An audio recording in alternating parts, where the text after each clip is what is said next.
So we were prepared on Monday as a member of the Lifestyle Center. I received an email saying we're getting ready to move into phase two and all of the things that we were going to open at the Lifestyle Center. And then after that announcement yesterday, the members received another email late yesterday afternoon that said we're putting phase two on hold. And so the first thing I thought was, how is the lifestyle staff?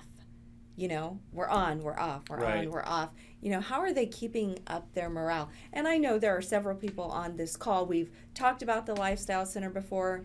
You're anxious for it to come back. You want to get into those classes and see your teachers. But how's the staff doing out there? Yeah, I was out there for the first time myself on Friday.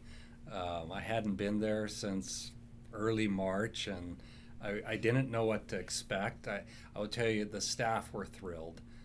They were so happy to be back and to be open.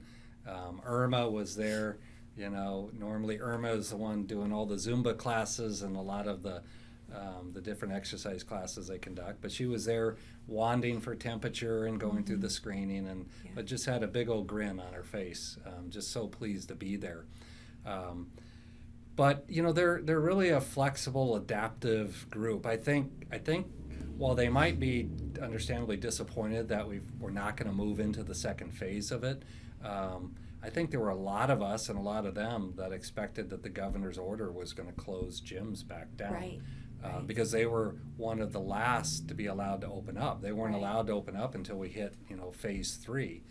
So I think when they had to say, hey, we're not ready yet to move into phase two, I think they were just relieved that they were staying open. So it's a very resilient group. They wonderful, wonderful team there. So many of them, when we closed the Lifestyle Center, came over here and worked in the medical center and did, were working in the ED and working at the screening stations. Right.